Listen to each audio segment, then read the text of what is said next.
D'avoir eu le courage de venir ici ce soir pour réfléchir sur cette question de la PMA et de la GPA, et en particulier de leurs conséquences sur les enfants. Alors déjà, de quoi est-ce que nous parlons? En deux mots, je rappelle que la PMA, ou procréation médicalement assistée, c'est l'ensemble des techniques, des pratiques qui réalisent la procréation en dehors du processus naturel, c'est-à-dire concrètement en dehors de l'union sexuelle de l'homme et de la femme. Essentiellement l'insémination artificielle d'une femme avec les gamètes de son conjoint, de son concubin ou d'un tiers. On appelle ça insémination artificielle par le conjoint ou concubin, IAC, ou insémination artificielle avec donneur, IAD.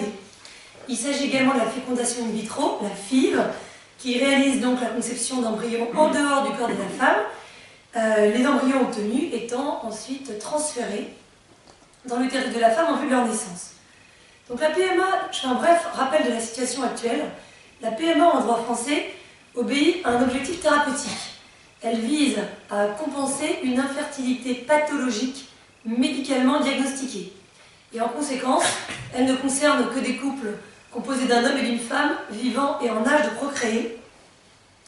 Tout simplement parce que l'incapacité à procréer des personnes seules, des couples de même sexe, des personnes trop âgées ou des morts carrément, cette incapacité à procréer n'est pas pathologique et n'a pas vocation à être prise en charge par la médecine. Alors le modèle, en plus de ça, est inspiré par l'intérêt de l'enfant, et comme le rappelle le comité d'éthique dans son avis du 15 juin 2017, rendu sur la PMA et la GPA, il dit que c'est en partie au nom de l'intérêt de l'enfant à naître que la loi en a réservé l'accès à des couples composés d'un homme et d'une femme, remplissant des conditions d'âge et de statut. En effet, le but, c'est d'imiter la procréation naturelle et que l'enfant issu de la technique ait une filiation cohérente au regard des exigences de la biologie pour la procréation. Alors, en dépit de la loi française, des femmes célibataires ou des couples de femmes se rendent à l'étranger pour recourir à des inséminations par donneur.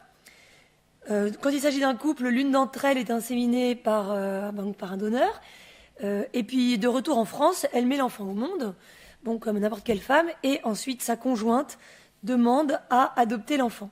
La destination la plus courante étant la Belgique, proximité linguistique oblige, on appelle souvent ces enfants sous le nom de bébé Thalys. Et de nombreux tribunaux, approuvés par la Cour de cassation, ont prononcé les adoptions demandées.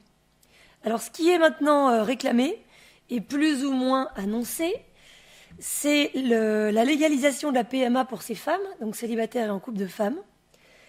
Donc ce sont des femmes qui ne souffrent pas d'infertilité pathologique, mais qui veulent réaliser un projet d'enfant qui n'inclut aucun homme. Donc voilà pour la situation sur la PMA. Donc la GPA, ou gestation pour autrui, comme vous savez, c'est le fait pour une femme de porter un enfant qu'elle s'engage à remettre à sa naissance à autrui. Le droit français prohibe la gestation pour autrui, que la mère porteuse ait fourni l'ovocyte ou qu'elle ne l'ait pas fourni. On parle alors soit de procréation pour le compte d'autrui, soit de gestation pour le compte d'autrui. Dans toutes ces formes, cette pratique est interdite par la loi. Mais la législation relative à la GPA est elle aussi contournée par des Français qui se rendent à l'étranger, dans des États où la pratique est légale, pour se procurer des enfants par ce moyen. Donc la naissance des enfants est déclarée dans leur pays de naissance.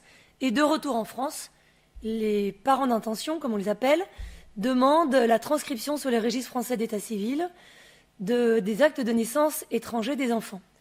Donc la Cour de cassation a pendant longtemps refusé cette transcription, sachant que l'absence de transcription n'emportait aucun préjudice pour les enfants, ne les privait d'aucun droit, elle n'entraînait une gêne dans les démarches administratives que pour les parents, seuls responsables de la situation, et surtout, elle permettait d'exprimer le refus de la justice française de fermer les yeux sur les violations des droits des enfants résultant du passage par la GPA.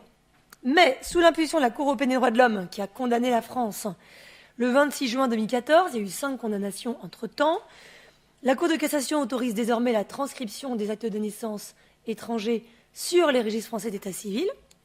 Et, beaucoup plus grave, depuis une décision du 5 juillet 2017, elle accepte l'adoption de l'enfant né de la GPA par le conjoint du père.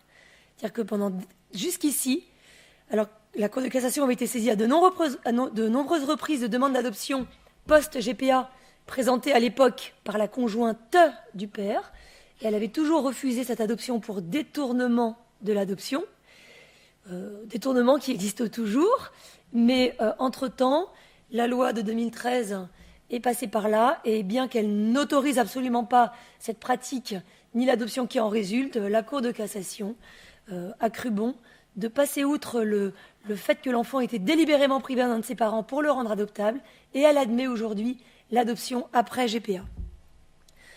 Bon, alors, voilà pour l'état du droit. Donc, en ce qui concerne la GPA, il n'y a pas d'annonce de légalisation pour l'instant, mais on sait très bien que ça n'est absolument pas une garantie, pour plein de raisons sur lesquelles je reviendrai, si vous voulez, tout à l'heure.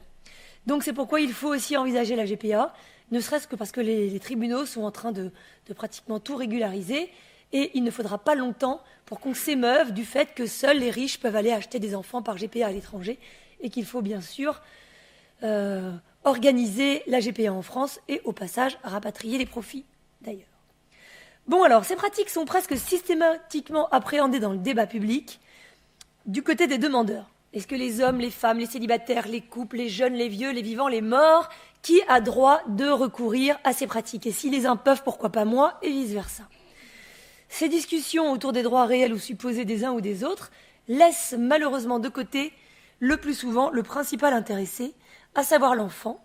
C'est pourquoi je vous propose d'envisager ce soir ensemble ces techniques au prisme des droits de l'enfant. Alors, en la matière, une chose est certaine, c'est que ni la PMA ni la GPA n'interviennent dans l'intérêt de l'enfant.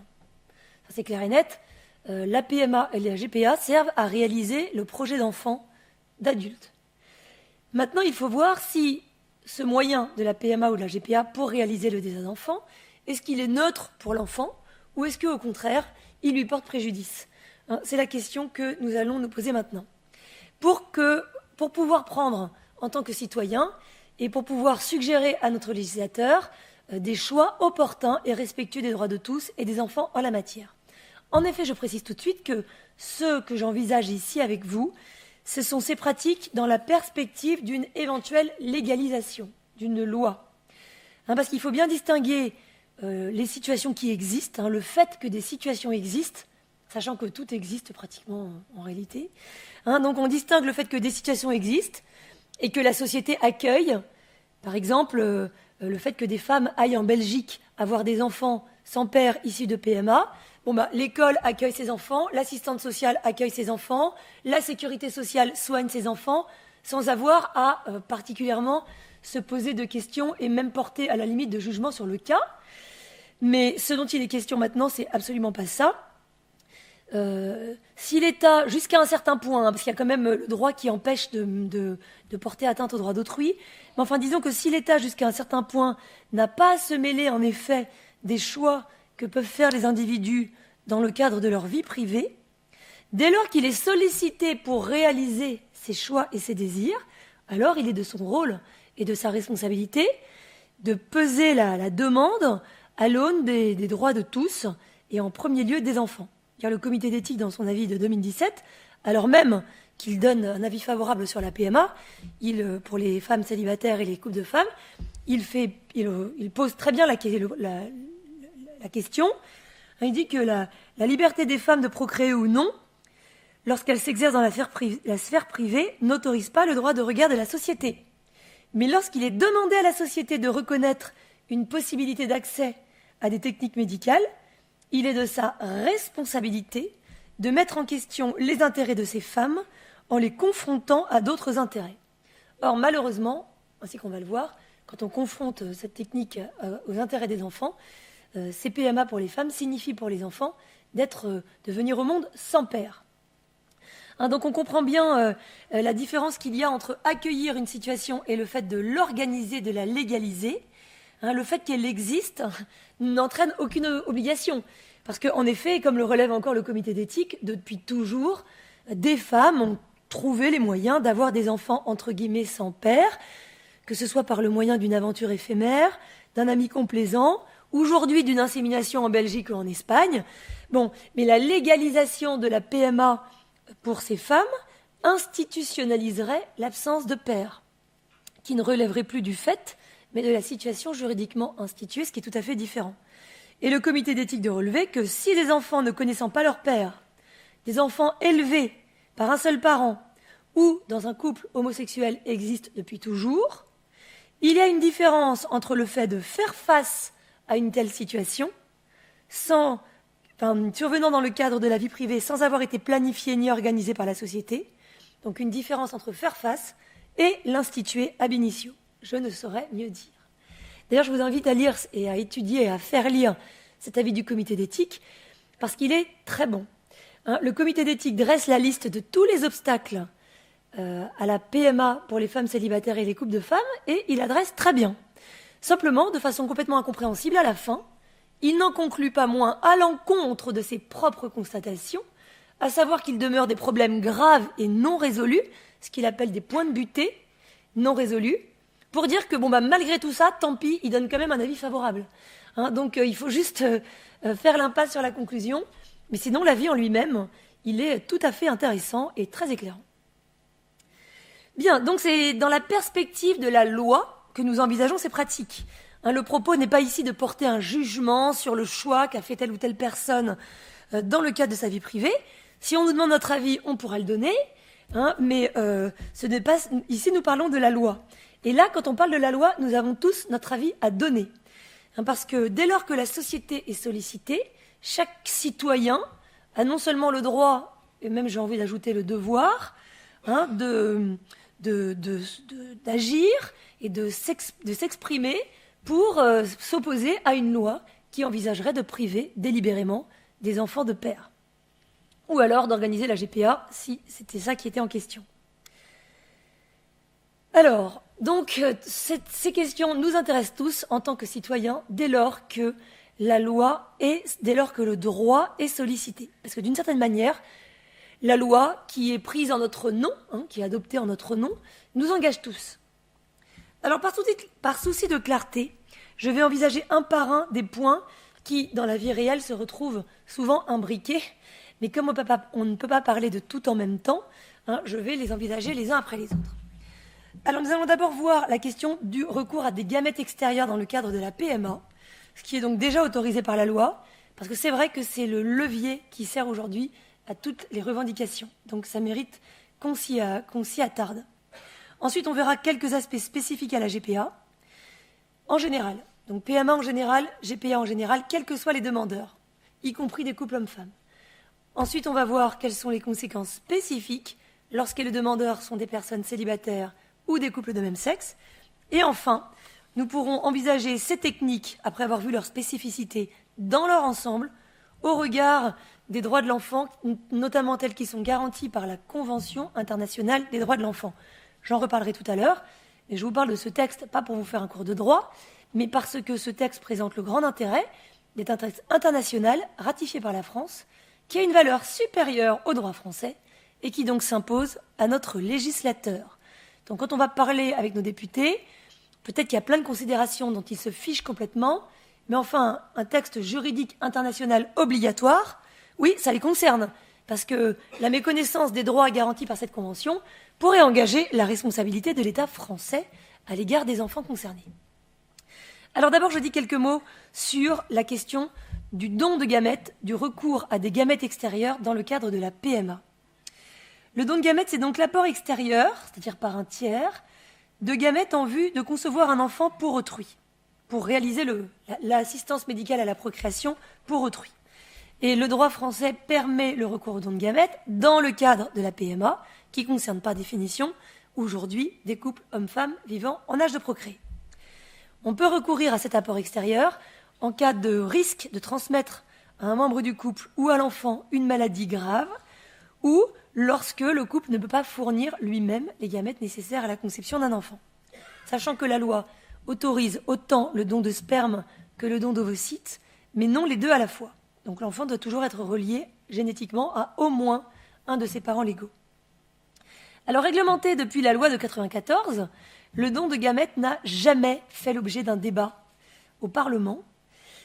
Chaque révision de la loi de bioéthique fournit son lot de discussions sur la levée ou non de l'anonymat, mais la question du don de gamètes en lui-même n'est jamais abordée. Or, l'apport extérieur de gamètes, on parle de don de gamètes parce qu'en droit français, c'est forcément à titre gratuit. Mais lorsque ce don de gamètes est pratiqué à l'étranger ou de façon illégale en France, il est le plus souvent rémunéré. Alors certains veulent parler de don rémunéré, sachant qu'un don rémunéré, ça ne veut rien dire, ça s'appelle une vente. Donc ça, c'est la novlangue que vous connaissez déjà bien. Alors, l'apport extérieur de gamètes organise la conception d'un enfant dont l'un des géniteurs est délibérément écarté au profit d'un parent d'intention.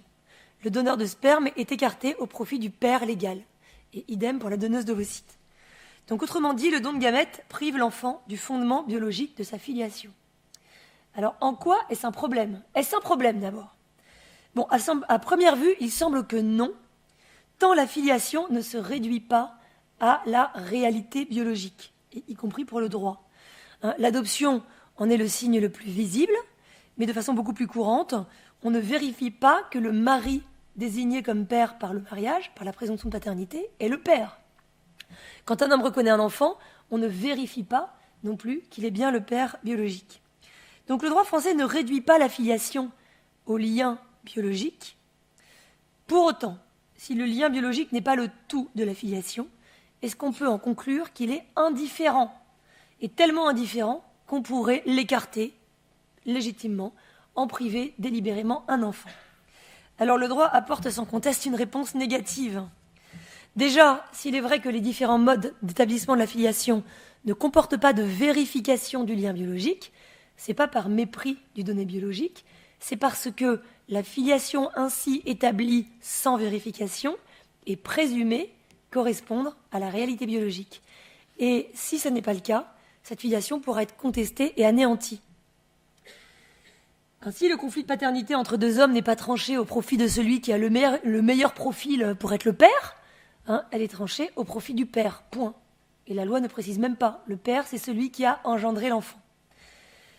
Alors, le contentieux rappelle, si besoin était, que le lien biologique non seulement n'est pas indifférent en matière de filiation, mais qu'en cas de conflit, en plus, c'est lui qui a le dernier mot. Bon, de toute façon, même en l'absence de contentieux, l'importance du lien biologique est assez facile à saisir. Qui accepterait de quitter la maternité avec un autre enfant que le sien ? Personne. Et justement, le contentieux des enfants échangés à la naissance prouve bien que le lien biologique n'est pas indifférent. Un jugement du tribunal de grande instance de Grasse, par exemple, rendu en février 2015, a attribué 400 000 € de dommages-intérêts à chacun des enfants échangés. C'était 2 filles qui avaient été échangées par erreur à la maternité. Et 400 000 €, ce n'est pas un petit préjudice. Alors, quel est le préjudice ? Ces enfants ont des parents. Elles ont des parents légaux, qui les ont élevés, qui les aiment, etc. Donc, qu'est-ce qui leur manque ? Eh bien, en réalité, c'est la dimension biologique de leur filiation. En plus de tous les autres problèmes liés à la situation, suspicion du mari pour sa femme, parce que l'enfant ne lui ressemble pas, etc., etc. Donc, les parents non plus. Ils n'ont pas été privés d'enfants, ils ont eu un enfant. Simplement, ce n'était pas leur enfant biologique. Et donc, ce contentieux, le fait que les gens se plaignent, d'ailleurs c'est l'angoisse de tous les parents à la maternité que leur enfant soit échangé contre un autre, ce contentieux révèle l'évidence, les enfants ne sont pas interchangeables et il se peut que ce ne soit pas non plus le cas des parents. Bon, dans un contexte un peu moins passionnel, parce qu'on peut dire oui, alors à la maternité, déjà on a porté l'enfant pendant 9 mois, on a l'échographie, il s'est déjà passé quelque chose en effet entre la mère et l'enfant. Bon, je vais prendre un contexte un petit peu moins émotionnel. Le contentieux des erreurs dans l'attribution des gamètes ou des embryons dans les processus d'AMP, donc de procréation médicalement assistée. Concrètement, lorsque un couple est en processus de PMA, AMP, c'est la même chose. Le droit parle d'AMP, mais dans les médias, on parle de PMA. Donc moi, je ne sais plus trop quoi employer comme mot, mais c'est exactement la même chose. Lorsque le couple en processus d'assistance médicale à la procréation subit une erreur, c'est-à-dire que la femme n'est pas inséminée avec les bons gamètes, ce n'est pas les gamètes de son conjoint ou concubin, ou alors la femme se fait implanter un embryon qui n'est pas issu du couple, est-ce que le couple est content? Pas du tout. Pas du tout. Et d'ailleurs, je ne résiste pas à citer une décision du tribunal administratif de Clermont-Ferrand du 15 décembre 1998 sur le sujet. Un couple ayant recouru à la fécondation in vitro fut informé, alors qu'une grossesse était déjà en cours, que l'embryon implanté n'était sans doute pas le leur, mais issu d'un couple de couleur. Donc il y a fort à parier que si l'erreur n'avait pas été visible, peut-être qu'on n'aurait rien dit du tout. Mais je ne veux pas porter de jugement téméraire. De toute façon, on va s'en tenir aux faits. Eh bien, ce couple, évidemment, s'est plaint. Et habituellement, les couples se plaignent. Et la justice leur donne raison. Si l'erreur médicale est prouvée, eh bien, ils obtiennent réparation de leur préjudice. Mais en quoi consiste le préjudice? Ces gens sont en processus d'AMP. Tout ce qu'ils veulent, par-dessus tout, c'est un enfant. Et ils attendent bel et bien un enfant. À ceci près que l'enfant n'a pas les bons gènes. L'enfant n'est pas issu de leurs gamètes à eux. Et pour ça, ils subissent un préjudice. Donc, est-ce que par hasard, l'enfant, qui lui se voit arriver au monde au sein d'un couple qui ne l'a pas engendré, est-ce que l'enfant ne pourrait pas subir le préjudice réciproque? S'il y a un préjudice pour le couple, pourquoi il n'y aurait pas un préjudice pour l'enfant? Savez-vous combien il y a eu de procès pour les enfants? Intentés au nom des enfants? 0. Pourquoi? Parce que c'est ce que nous explique un membre de l'agence de la biomédecine, dans le rapport de l'agence de la biomédecine. Bon, c'était sur une période donnée. En 7 ans, la France a recensé une quinzaine d'erreurs donc dans les PMA. Mais les couples ont pu être informés assez tôt par l'équipe médicale pour que leur soit proposée une interruption de grossesse. Parfaitement illégale en l'espèce, mais enfin, ça, c'est pas grave. Alors, si le fait d'attendre un enfant qui n'est pas issu de leur gamète caractérise pour le couple un préjudice tel qu'il vaut mieux mettre fin à la grossesse, c'est-à-dire à la vie de l'enfant, plutôt que d'accueillir un enfant qui n'est pas issu de leur gamète, eh bien, on peut évidemment se rendre compte que le lien biologique n'est peut-être pas si indifférent que cela en matière de filiation. Et il est assez péremptoire de considérer par ailleurs que pour l'enfant, lui, il devrait s'estimer, cela devrait être complètement indifférent pour lui d'avoir comme parents ses géniteurs ou ses géniteurs comme parents, ou d'autres. Alors, l'enfant donc issu du don de gamètes, lui, il a des parents légaux, puisque le processus de PMA se fait au profit d'un couple. Il a des parents légaux comme les enfants échangés à la naissance. Les enfants issus du don de gamètes ne désirent pas forcément remettre en cause leur filiation. Pas plus d'ailleurs que les enfants échangés à Grasse, qui ont déclaré à la presse qu'elles voulaient rester dans leur famille de cœur, qu'elles n'allaient pas contester leur filiation pour rechercher leur filiation biologique. Donc il n'y a pas forcément de volonté de mettre en cause la filiation légale qui ne repose pas sur le lien biologique, mais il demeure ce fait objectif. La filiation ne s'appuie pas sur le lien biologique en raison de l'erreur ou de la décision d'autrui. Alors si cette situation caractérise un préjudice pour certains, pourquoi pas pour tous? Et notamment, voilà ce que je disais, n'est-il pas un peu léger de considérer que pour l'enfant issu du don de gamètes, avoir ou non un lien biologique avec ses parents serait complètement secondaire, tellement secondaire qu'on pourrait délibérément écarter ce lien pour satisfaire le désir d'enfant d'autrui. Alors certains pensent qu'on pensait la mise à l'écart du lien biologique par la levée de l'anonymat, mais bon, il semble assez douteux que l'information sur l'identité du géniteur fasse disparaître le préjudice. D'ailleurs, les enfants échangés à Grasse ont bien eu accès à leur connaissance de leurs origines. Ils ont eu accès à l'identité de leur géniteur. Les couples en processus d'AMP qui subissent des erreurs, est-ce que vous pensez qu'ils s'estiment satisfaits si on les informe de l'identité du couple à l'origine de l'embryon qu'ils portent, ou au contraire si on les informe de l'identité du couple qui a reçu leur propre embryon? Pas du tout. Donc pourquoi est-ce que l'enfant, lui, devrait s'estimer satisfait juste avec une information concernant l'identité de ses géniteurs? Bon, alors ces différents contentieux révèlent que si la filiation ne se réduit pas à la réalité biologique de l'engendrement, cette réalité n'est pourtant pas indifférente au point qu'en être privé peut caractériser un préjudice. D'ailleurs, la législation relative aux dons de gamètes est révélatrice. La loi française ne permet l'utilisation de gamètes extérieurs que de façon très limitée et subsidiaire, c'est-à-dire que si on ne peut pas faire autrement. Et encore, que si le couple ne peut pas fournir les gamètes lui-même. Et encore, la loi française interdit le double don de gamètes, donc elle exige que l'enfant soit relié génétiquement à au moins un des parents. C'est-à-dire que le lien biologique est écarté comme fondement de la filiation dans la branche concernée par le don, mais pourtant il demeure pertinent dans l'autre branche, celle qui n'est pas concernée par le don, ce qui n'est pas sans incohérence. Parce qu'il faudrait savoir, soit le lien biologique est important ou pas. S'il est important, pourquoi permettre de l'écarter délibérément dans une des branches? Et s'il n'est pas important, pourquoi exiger à tout prix qu'il continue d'exister dans au moins une des branches?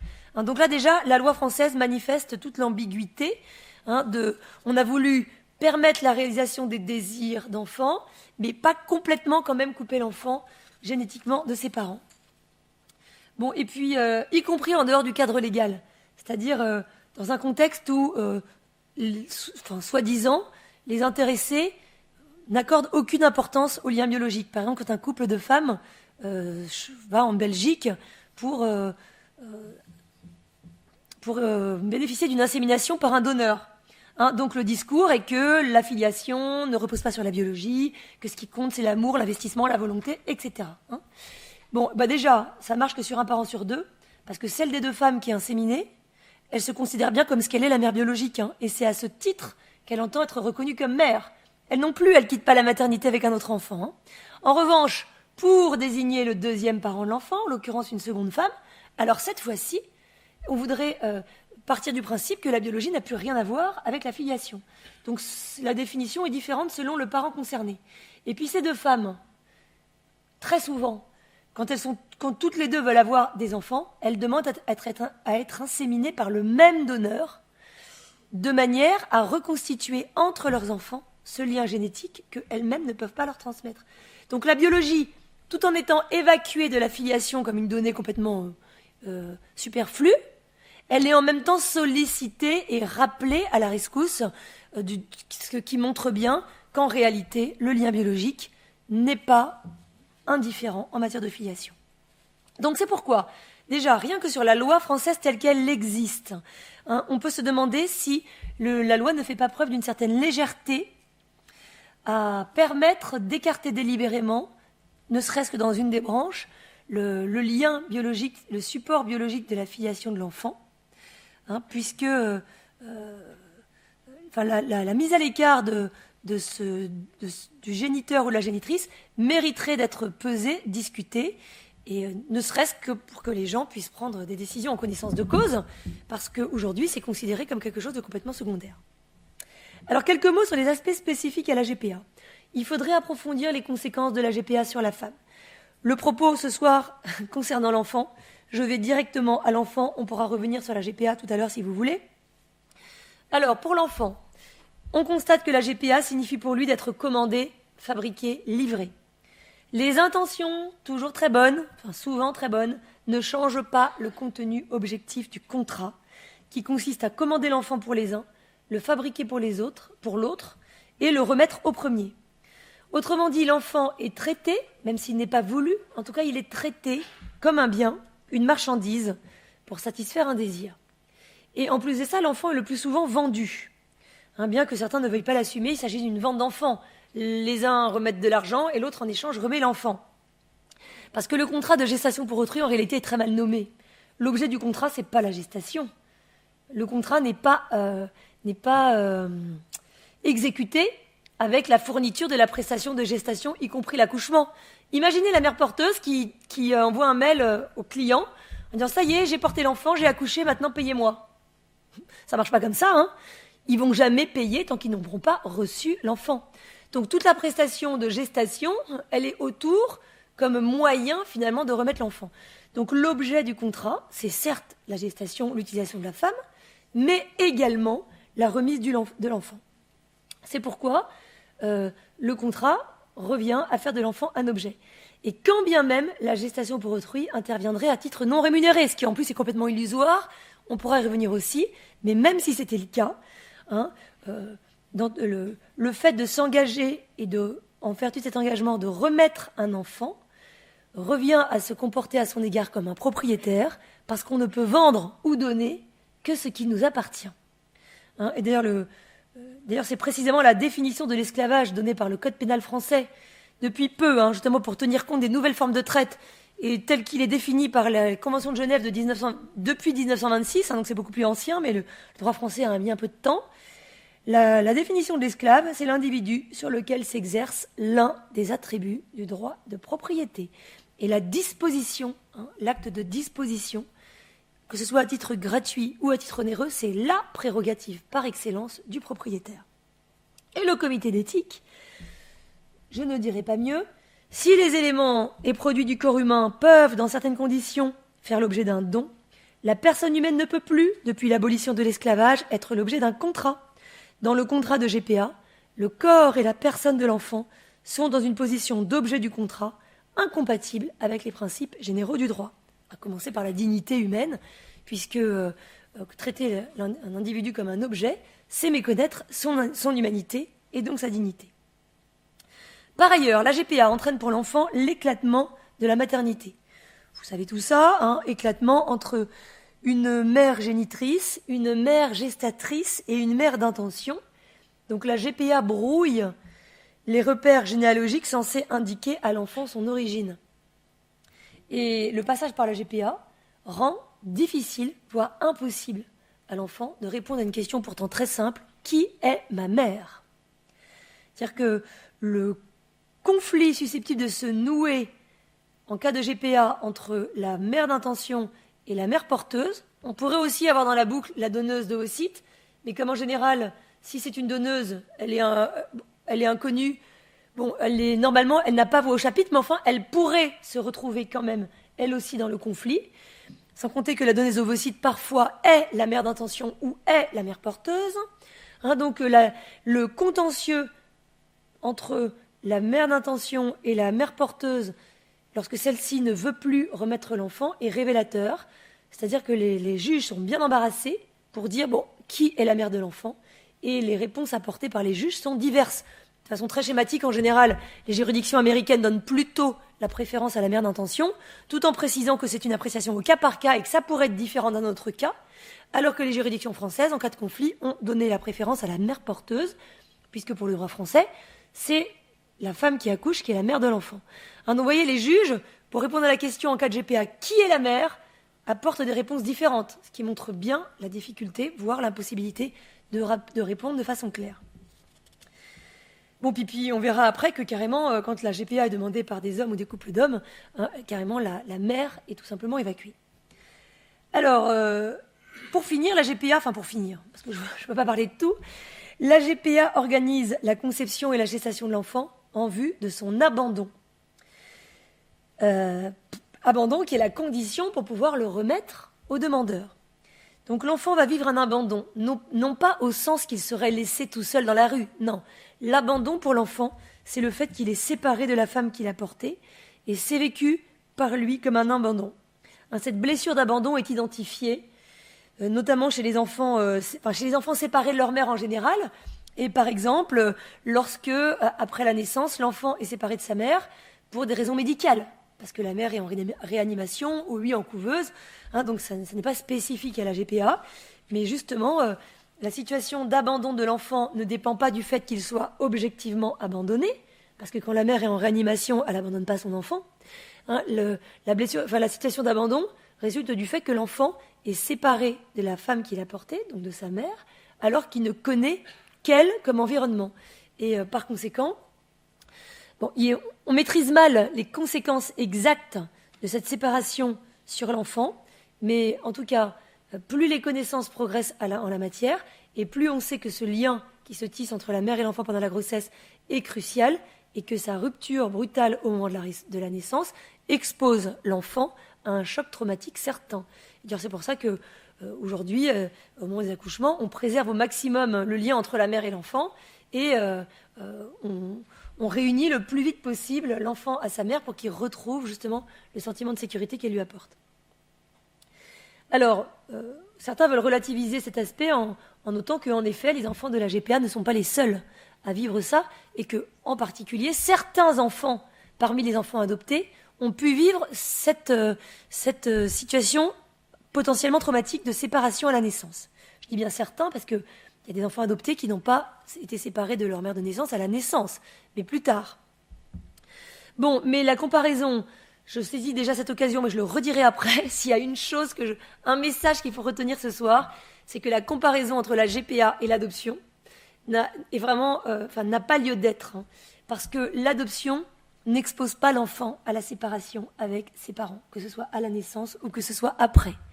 L'adoption intervient au profit d'un enfant qui, en raison des malheurs de la vie, est séparé de ses parents. Et l'adoption intervient pour réparer cela. Mais elle-même, l'adoption, elle ne prive l'enfant de rien. L'enfant a été privé par les malheurs de la vie, les responsabilités des adultes, plein de choses. Il a été privé d'un de ses parents ou des deux, mais c'est pas l'adoption qui le prive de ça. Elle va au contraire intervenir pour réparer. Hein, alors que la gestation pour autrui, elle organise la mise à l'écart de la mère pour, justement, rendre l'enfant adoptable. Hein, donc la GPA provoque ce que l'adoption répare, ce qui est quand même un petit peu différent. Quelques mots maintenant sur les particularités. Oui, parce que là, il apparaît que vous voyez la PMA et la GPA, quels que soient les demandeurs, méritent d'être discutés, d'être envisagés au regard des droits de l'enfant. Après, on prend les décisions qu'on veut. On peut aussi convenir que les droits de l'enfant, maintenant, on s'en fiche, que l'enfant, de toute façon, n'a plus de droits, en tout cas pas quand ça ne nous arrange pas, et qu'il doit se plier aux désirs des adultes. Bon, très bien, mais ceux qui veulent promouvoir ce genre de civilisation, eh bien, il faut l'assumer, hein, parce qu'en fait, c'est de ça dont il s'agit. Si, au contraire, on veut respecter les droits de l'enfant, eh bien, il faut s'interroger justement sur ces pratiques et éventuellement y renoncer. Alors, donc ça, c'est quels que soient les demandeurs. Je voudrais maintenant apporter quelques précisions lorsque les demandeurs sont des personnes célibataires ou des couples de même sexe. Bon, déjà, ces techniques de PMA et de GPA, lorsqu'elles sont pratiquées au profit de célibataires ou de couples de même sexe, supposent la généralisation du don de gamètes, la généralisation du recours à des gamètes extérieurs. Parce que, y compris avec l'aide de la médecine, une personne ne procrée jamais seule, ni avec une personne de même sexe. Donc on passe du don de gamètes par exception au don de gamètes par définition. Et en outre, dès lors que les techniques seraient donc... Bon, déjà, la GPA, elle est interdite, hein, mais même pour la PMA, si la PMA était ouverte pour les femmes célibataires et les couples de même sexe, on pourrait de façon prospective dire exactement la même chose pour la GPA. Hein, dans ces cas-là, ça veut dire que la PMA ne serait ouverte en dehors des indications médicales. Donc elle ne poursuit plus de finalité thérapeutique. Et dans ces cas-là, il ne faut pas croire que la PMA pour les célibataires et les couples de femmes, c'est un point d'arrivée et qu'après on en reste là. Hein, c'est un point de départ. Parce que si le verrou thérapeutique est levé, alors dans ces cas, tout le monde doit avoir accès à la PMA, y compris les couples hommes-femmes fertiles, hein, qui pourraient recourir à la PMA pour des raisons qui les regardent, et notamment pour éviter chez l'enfant certaines caractéristiques ou au contraire rechercher tel aspect souhaité. C'est-à-dire qu'il est évident que la PMA pour les femmes, c'est un prétexte et que la cible du grand marché de la procréation, ce sont les couples hommes-femmes fertiles qui sont beaucoup plus nombreux que les couples homosexuels et qui sont le véritable marché, hein, et pour leur fournir des prestations sur mesure, voilà, justement pour choisir les enfants jusqu'à un certain point. Et donc et ça, c'est la conséquence normale. Il ne faut pas s'imaginer que ce serait une dérive, hein, dès lors que la PMA est accessible en dehors des indications médicales, donc pour des personnes qui ne souffrent pas d'infertilité pathologique. Alors dans ces cas-là, pourquoi ce serait réservé aux couples de même sexe ou aux célibataires? Ce sera forcément généralisé à tout le monde. Sans compter que, on pourra y revenir, qui dirait PMA pour les femmes, dirait également GPA pour les hommes, parce que à partir du moment où on se fonde sur une égalité erronée, mal comprise, hein, pour revendiquer la PMA pour les couples de femmes sous prétexte que les couples hommes-femmes y ont accès, alors dans ces cas-là, cette même notion mal comprise de l'égalité servira de levier pour dénoncer l'injustice dont les hommes seraient victimes par rapport aux femmes dès lors que celles-ci auraient accès à la PMA. D'ailleurs, je précise au passage que les couples hommes-femmes n'ont pas de droit à la PMA. Seuls les couples hommes-femmes vivant en âge de procréer qui souffrent d'infertilité pathologique ont accès à la PMA. Donc le couple homme-femme fertile, lui, n'a pas de droit à la PMA.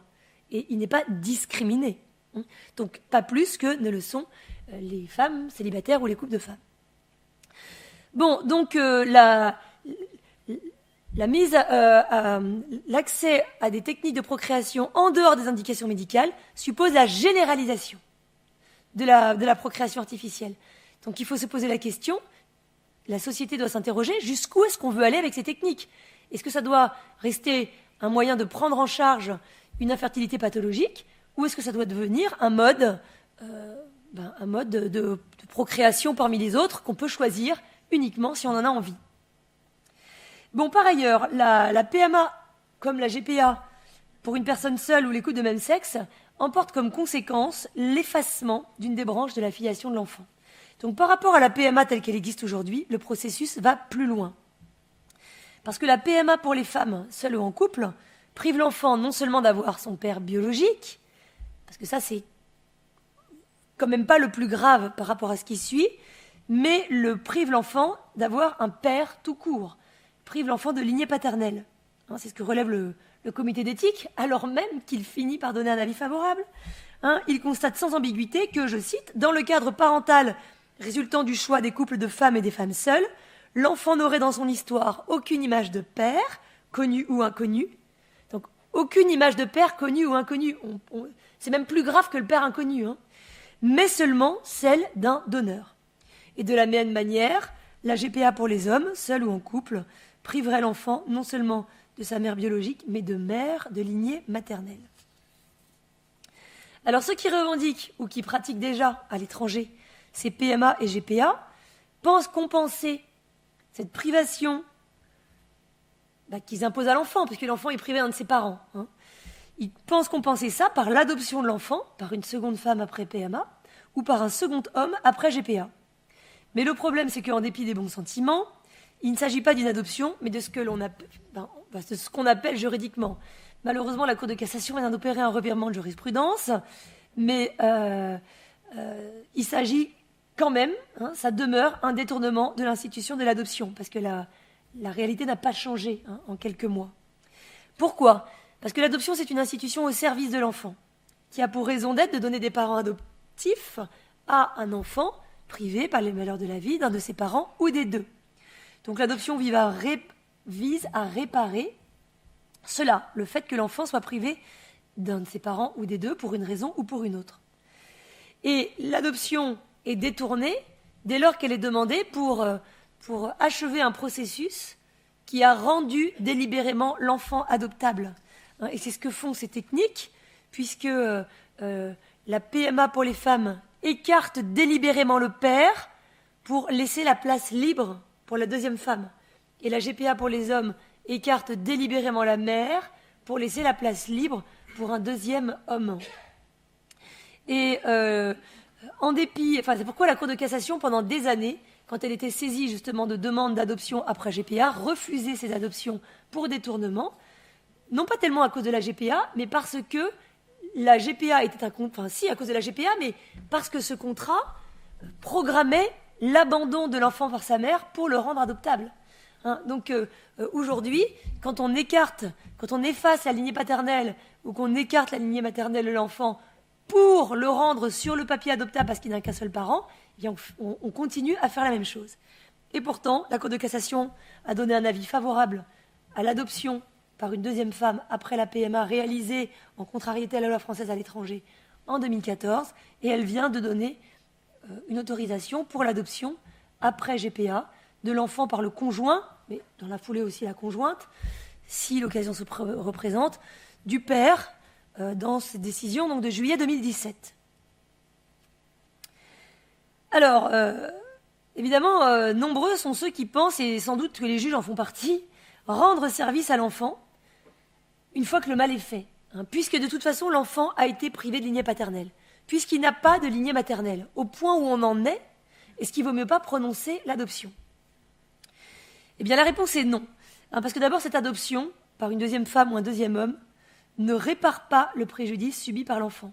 Cette adoption ne rend pas à l'enfant sa filiation, la filiation dont il a été privé, et ne rend pas la lignée vacante. Le donneur ne sera jamais pour lui un père, donc ça, de toute façon, c'est terminé. Et le fait d'avoir une deuxième mère ne remplace pas le père dont l'enfant est privé. Et pareil pour l'adoption après GPA. Et même au contraire, accepter de prononcer l'adoption comme si de rien n'était. En fait, finalement, fermer les yeux sur la GPA. Fermer les yeux sur le fait que l'enfant a été rendu délibérément adoptable. Fermer les yeux sur le fait qu'un de ses parents a été écarté par un contrat, par le recours à une technique. Un des parents a été écarté pour le rendre adoptable. Eh bien, fermer les yeux sur la façon dont l'enfant a été obtenu et la raison pour laquelle il n'a qu'un seul parent, ça revient malheureusement à un déni de la méconnaissance des droits de l'enfant, à une forme de déni de justice. Puisque finalement, pour la justice, et maintenant pour la Cour de cassation, puisqu'elle accepte ces adoptions, c'est comme si on disait à l'enfant, la méconnaissance de tes droits, qui t'ont privé de ton père ou de ta mère selon les cas, on fait comme si ça n'était pas arrivé, comme si ça n'existait pas.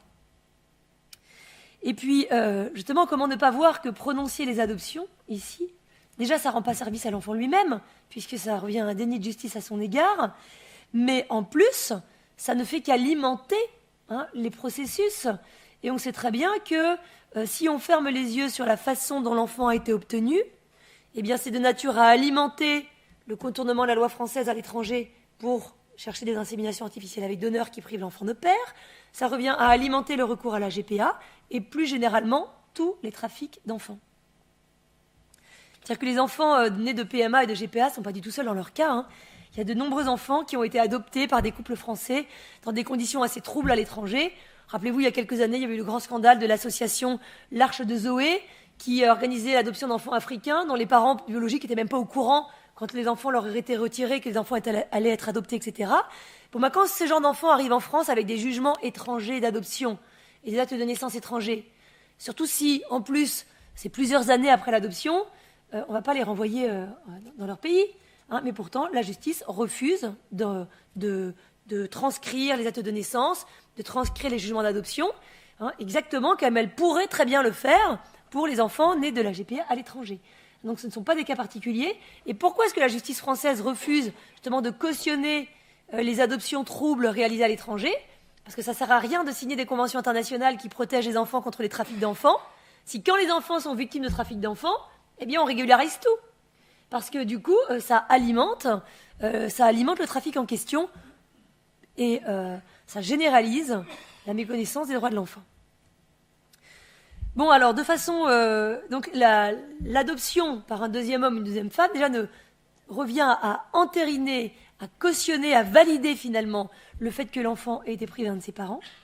Et puis, en plus, le remède, lui donner un deuxième parent de même sexe, puisque là, je suis dans le cas où ces pratiques sont demandées par des personnes de même sexe, donner à un enfant des parents de même sexe, malheureusement, revient à lui donner des éducateurs, des gens qui vont l'aimer, des gens qui vont s'occuper de lui, et peut-être très bien en plus, mais revient à le priver de parents.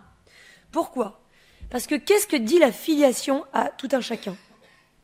La filiation, elle découle de l'acte de naissance, et elle dit à chacun de qui il est né, autrement dit, qu'il a engendré, qui sont ses pères et mères. Alors justement, on l'a dit, la filiation ne se réduit pas à relayer une information biologique, et cet engendrement auquel la filiation renvoie l'enfant, s'il est le plus souvent biologique, il peut être aussi seulement symbolique. C'est le cas notamment de façon complètement officielle pour les enfants adoptés. L'enfant sait qu'il n'a pas été engendré par ses pères et mères, mais il se pense comme tel, il se représente comme tel, il se construit comme tel. Donc la filiation indique à l'enfant son origine, au moins symbolique. Et le problème, c'est que lorsque les parents sont de même sexe, cette filiation ne peut plus indiquer à l'enfant la moindre origine, même pas symbolique, puisque l'enfant ne peut jamais se penser, à défaut de l'être, comme étant issu de la relation de deux personnes de même sexe. Donc quand on admet des parents de même sexe, en fait la filiation change de sens. La filiation n'indique plus à l'enfant une origine, même pas symbolique. elle se contente de lui indiquer qui va l'éduquer. Et c'est pas rien, une relation d'éducation. Mais ce n'est pas un rapport de filiation. Parce que le lien de filiation ne se réduit pas à une relation d'éducation. Avant d'avoir ce rôle d'éducateur, les parents ont ce statut d'indiquer à l'enfant son origine. C'est pourquoi, même d'ailleurs quand les parents sont morts, ils continuent à être les parents de l'enfant, alors même qu'ils ne peuvent plus remplir leur rôle d'éducateur. Parce que le statut de parent est premier.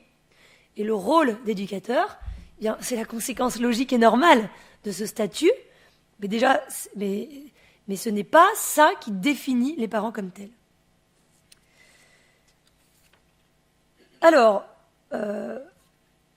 après ce tour d'horizon quand même assez schématique et assez rapide sur ces différentes techniques, d'abord le don de gamètes, le recours à des gamètes extérieures, l'AGP en tant que telle, ces pratiques lorsqu'elles interviennent au profit de personnes célibataires ou de couples de même sexe, sachant que tout ça peut se mélanger et s'imbriquer dans des situations concrètes, eh bien je voudrais quand même, maintenant qu'on a un petit peu déjà dégrossi quand même pas mal le sujet, envisager avec vous ces pratiques dans la perspective de la Convention internationale des droits de l'enfant, parce que l'article 7 de ce texte pose le droit de l'enfant, dans la mesure du possible, de connaître ses parents et d'être élevé par eux.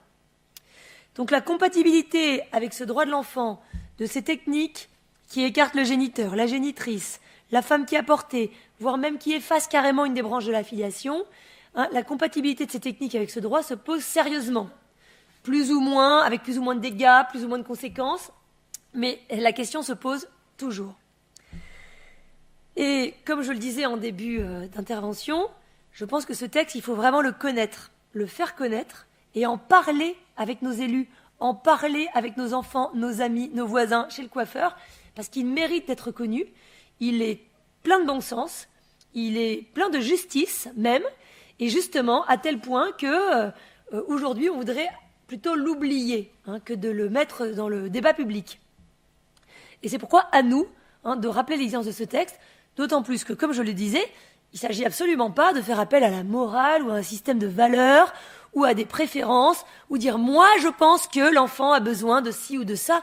Non, c'est même pas ce que moi je pense, c'est ce que dit un texte supérieur à la loi française. Alors bien sûr, ce n'est pas la seule raison pour laquelle nous sommes ici. Si la Convention pour les droits de l'enfant n'existait pas, je pense que, je suis sûre même, que j'aurais les mêmes convictions, mais il se trouve que ce texte existe.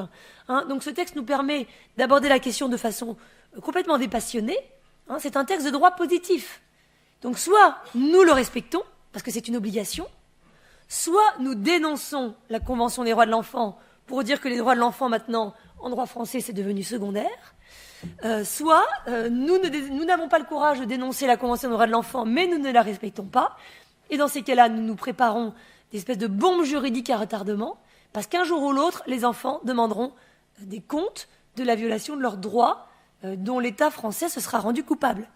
Donc est-ce qu'on va attendre un espèce de Nuremberg de la filiation parce que de toute façon, un jour ou l'autre, la justice reprend ses droits, c'est le cas de le dire, et un jour ou l'autre, les violations des droits d'autrui, si elles peuvent se pratiquer dans l'impunité un certain temps, ça ne dure pas. Donc c'est pourquoi ce texte permet de façon objective et claire, juridique, de dire voilà les droits de l'enfant, vous devez les respecter, ou alors vous devez assumer que vous méconnaissez les droits de l'enfant. Alors, ce texte pose le droit de l'enfant, dans la mesure du possible, de connaître ses parents et être élevé par eux. Je voudrais apporter quelques précisions, parce que par mes collègues juristes, ce texte est systématiquement, très souvent en tout cas, relativisé pour minimiser sa portée. D'abord, on constate que c'est un droit qui n'existe que dans la mesure du possible. L'enfant a, dans la mesure du possible, le droit de connaître ses parents et être élevé par eux.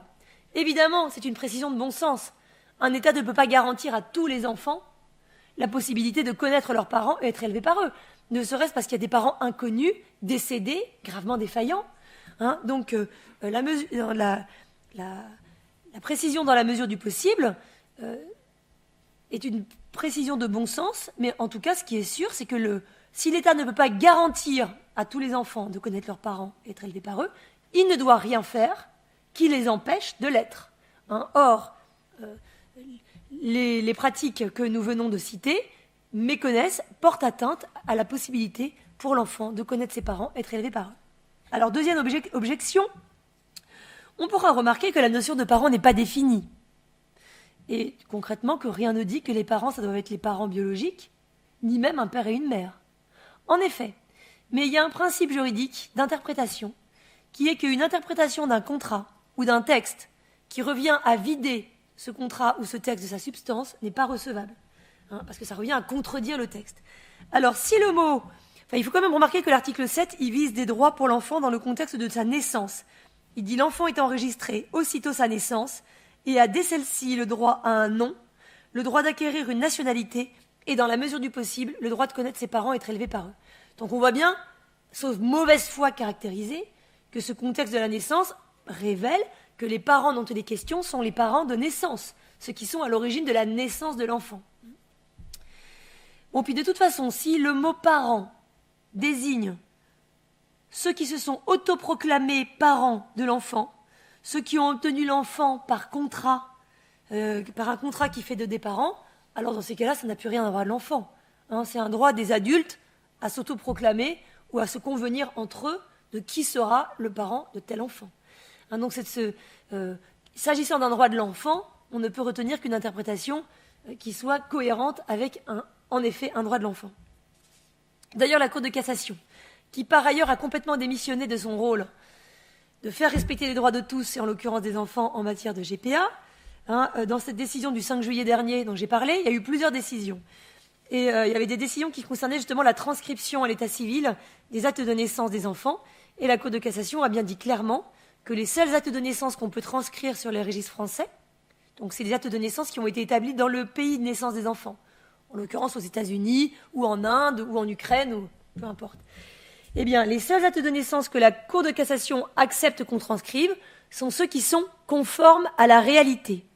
Et quels sont les actes conformes à la réalité? Ce sont ceux qui désignent le géniteur, l'homme qui a fourni ses spermatozoïdes pour la conception de l'enfant, et la mère porteuse. Donc l'acte de naissance qui désigne une autre femme, ou qui désignerait un autre homme comme parent, n'est pas conforme à la réalité. Donc la Cour de cassation elle-même, alors qu'elle ferme les yeux sur la GPA, qu'elle valide tout, quand même est obligée de reconnaître l'évidence que les parents de l'enfant d'origine, ceux qui doivent figurer sur l'acte de naissance, sont bien le géniteur et la femme qui a porté l'enfant. Après ça, on pourra attribuer d'autres parents à l'enfant, notamment par l'adoption. Mais sur l'acte de naissance, celui qui indique les parents. Donc voilà. Donc la Cour de cassation elle-même, si besoin était, clarifie la question.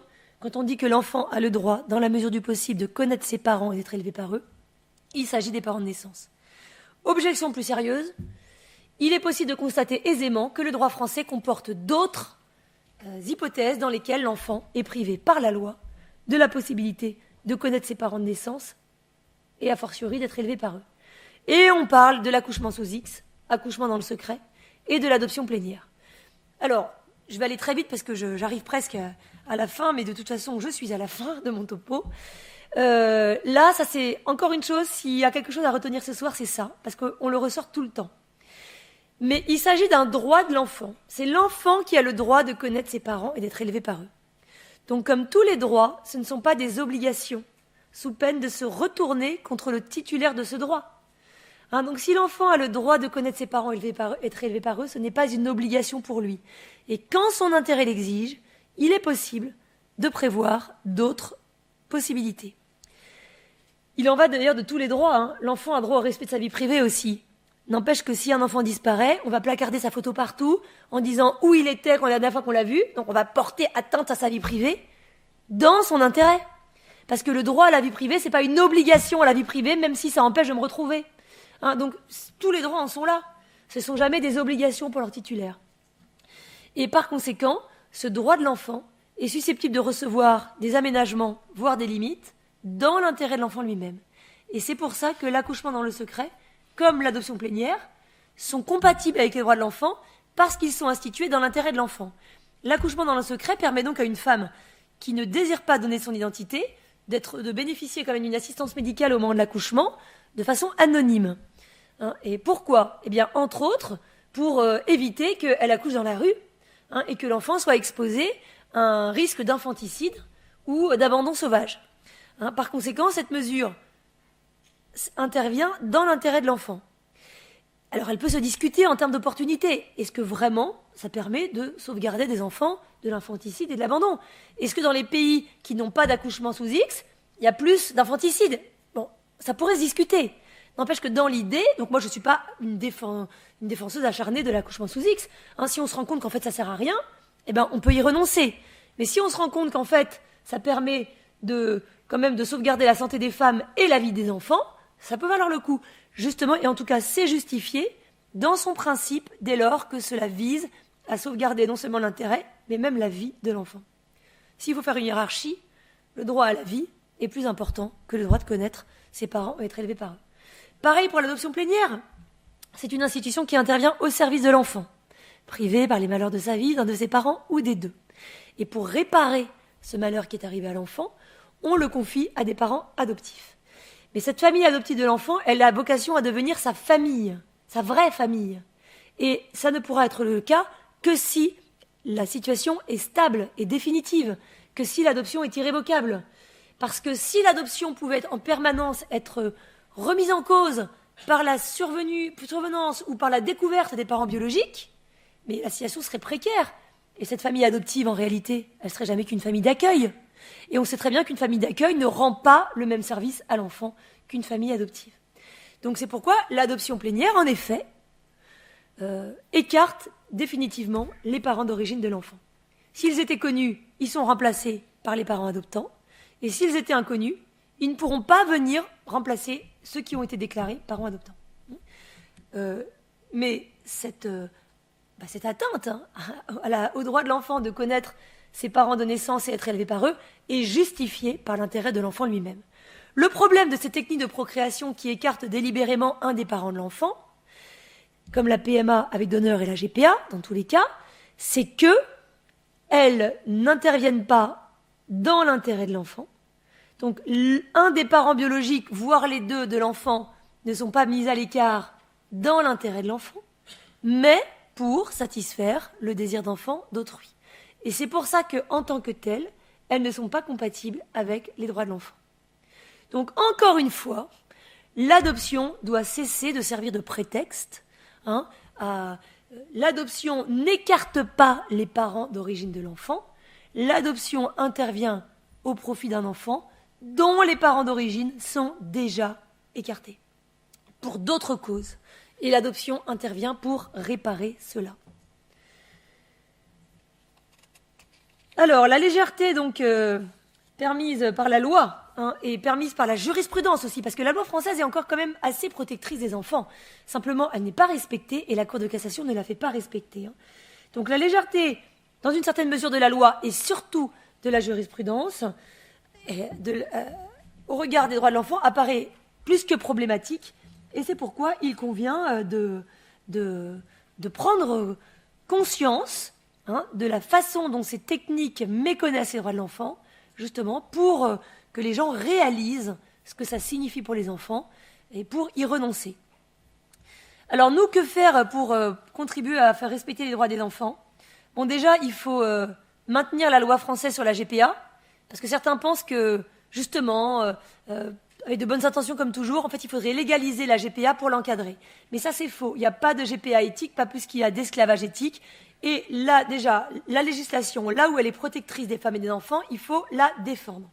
Sur la PMA, en effet, la loi française pourrait être améliorée, parce que déjà, le don de gamètes, les gamètes extérieures, méconnaissent les droits des enfants.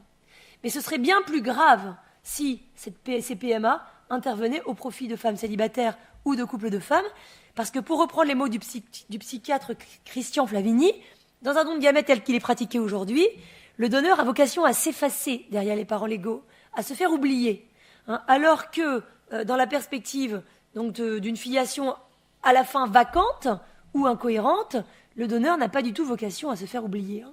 Donc la situation serait bien plus grave. Alors certains justement disent, puisque la loi française aujourd'hui déjà permet d'écarter le géniteur ou la génitrice d'un enfant, pourquoi est-ce que moi j'aurais pas le droit de le faire? Et puis, puisque on écarte le père biologique de l'enfant, pourquoi pas écarter le père tout court? Donc cette situation actuelle, elle sert de levier à des revendications, mais il faut être un petit peu cohérent. C'est-à-dire que si on constate qu'en effet, la loi française écarte un des géniteurs de l'enfant et que c'est problématique au regard de ses droits, eh bien la solution, c'est justement de mettre la loi française en conformité avec les droits de l'enfant. Ce n'est pas de généraliser l'injustice. Le fait qu'une petite injustice existe n'a jamais été une bonne raison pour justifier une grande injustice ou une injustice généralisée. Il vaut beaucoup mieux remédier à l'injustice ou essayer de la limiter au maximum. Par ailleurs, on constate que la loi française, qui sur beaucoup d'aspects reste protectrice des enfants, n'est pas respectée. Pourquoi ? Parce que les gens vont à l'étranger recourir à des pratiques interdites par la loi française. Et le droit français est démuni parce que, alors déjà, la Cour de cassation, elle ferme les yeux, elle valide tout, mais dans tous les cas, une fois que les PMA sans père ont été réalisés, une fois que la GPA a été pratiquée, il n'y a plus de vraiment bonne solution pour l'enfant parce qu'on ne peut pas effacer ce qui s'est passé. Donc les bricolages auxquels on assiste, les bricolages juridiques, de toute façon, ne sont pas une solution satisfaisante. C'est pourquoi il faut intervenir a priori de façon préventive. Et là, en l'occurrence, il faudrait compléter la loi, donc disons-le à nos députés, parce que les faits pratiqués à l'étranger ne tombent pas sous le coup des tribunaux français, parce que ce sont des délits. Et les délits commis par des Français à l'étranger, ils ne tombent sous le coup de la loi française que si ce sont aussi des délits là où ils ont été accomplis. Or, par définition, les Français se rendent dans des États où ces pratiques sont légales. Donc c'est pourquoi, de la même manière qu'on a incriminé le tourisme procréatif en incriminant le délit d'agression sexuelle, le délit, alors même qu'il était commis à l'étranger, sur des mineurs, eh bien on pourrait tout à fait prévoir dans la loi française d'incriminer les délits d'incitation à abandon d'enfants, d'insémination illégale, etc., alors même qu'ils ont été réalisés à l'étranger. Parce que si les Français qui recourent à ces techniques à l'étranger encouraient à leur retour en France des peines de prison et d'amende, déjà ça aurait un aspect quelque peu dissuasif, et puis aussi surtout un rôle pédagogique. On sait très bien quelle est la dimension symbolique et pédagogique de la loi. Si des faits sont sanctionnés, ça envoie le message « c'est pas bien ». Ça porte préjudice à autrui. Et comme on sait très bien que les gens au désir d'enfant n'ont que de bonnes intentions à l'égard des enfants à qui ils destinent tout leur amour, eh bien, ils sont souvent bien démunis pour réaliser ce que ces techniques, en réalité, infligent comme préjudice aux enfants. Et en tout cas, de quelle manière elles méconnaissent leurs droits. Alors, histoire de ne pas repartir sans rien, je vous invite à... Il y a aujourd'hui, en ce moment, une proposition de loi qui a été déposée par un député, Valérie Boyer, pour incriminer la GPA, y compris lorsqu'elle est pratiquée à l'étranger. Une telle proposition avait déjà été proposée il y a 2 ans. Elle n'a pas été adoptée par l'Assemblée nationale, c'est bien dommage. Il y a une nouvelle tentative. Donc, c'est petit, c'est minime, mais entre rien faire et faire quelque chose, je pense que tous, on peut faire quelque chose. Donc moi, je vous propose, après ça, vous ferez ce que vous voulez, rentrez chez vous, d'envoyer un mail à Valérie Boyer pour l'encourager et pour lui demander de tenir bon avec sa proposition qui vise à sanctionner le recours par des Français à la GPA, y compris quand cela se passe à l'étranger. Et si vous avez du courage, vous allez voir tous les députés qui ont signé la proposition de Valérie Boyer et vous écrivez à tous pour les encourager. Et si vous avez du courage, vous regardez si votre député a signé cette proposition et s'il ne l'a pas fait, vous lui envoyez le lien vers le site de l'Assemblée nationale avec la proposition et vous lui demandez pourquoi il n'a pas signé et vous l'encouragez à le faire. Voilà. Donc si ici, toutes les personnes qui sont là déjà font ça ce soir ou demain matin, eh bien, on n'aura pas perdu notre soirée. Alors en conclusion, je dirais que tous les maux que ces techniques de procréation infligent aux enfants, bien sûr, ne les obligent pas à rater leur vie. Et heureusement, d'ailleurs c'est ce que disent souvent les promoteurs de ces techniques, mais les enfants ont de la ressource, la nature humaine a de la ressource, et d'ailleurs ils vont s'adapter, ils vont réussir à s'en sortir. Il est en effet tout à fait possible, et largement souhaitable, que tous les enfants qui sont ainsi victimes de bricolage procréatif, qui sont même carrément privés d'une branche de leur filiation, ou même seulement de leur filiation biologique, il est souhaitable que ces enfants réussissent à surmonter la difficulté que cela suppose pour eux, la souffrance qui en résulte, et réussissent parfaitement leur vie. Ça, c'est vrai. Mais déjà, ça ne change pas le fait que cela revient à... Enfin, ça ne change pas le fait objectif que ces modes de procréation entraînent des difficultés, des souffrances objectives pour les enfants. Et le fait qu'il soit possible de surmonter une difficulté ne justifie pas, ne légitime pas le fait de l'infliger à beaucoup d'autres. De la même manière qu'une personne, après un accident, je sais pas, par exemple, elle va perdre une main, et bien peut-être qu'elle va prendre sa vie à bras-le-corps, et que non seulement elle va s'en sortir, mais que même motivée par la difficulté, elle va avoir une vie bien plus intéressante que la vie peut-être un peu superficielle qu'elle menait par le passé. C'est possible. Est-ce que c'est une raison pour autant, si ça m'arrange, de me permettre de couper la main de certaines personnes? Bien sûr que non. Voilà. Donc ça, il faut bien comprendre que il n'y a pas d'obligation, il n'y a pas de fatalité pour les enfants, quoi qu'ils aient subi. Et heureusement, d'ailleurs, la vie ne fait que infliger des difficultés à tout le monde, enfants, adultes, à longueur de journée. Mais ce n'est en rien une bonne raison pour que la loi organise délibérément ses souffrances et ses difficultés. Et donc la loi, comme les personnes en désir d'enfant n'ont que de bonnes intentions à l'égard des enfants, c'est pour ça qu'il y a des lois, c'est pour ça qu'il faut des lois qui protègent les enfants contre ces techniques et ces violations de leurs droits. Et la loi, c'est-à-dire le législateur, mais aussi nous qui sommes des citoyens, doivent être d'autant plus vigilants que si les personnes en désir d'enfant sont animées de très bonnes intentions à l'égard des enfants, on n'en dira pas autant de l'industrie de la procréation qui exploite les souffrances et les désirs des uns et des autres. Je vous remercie.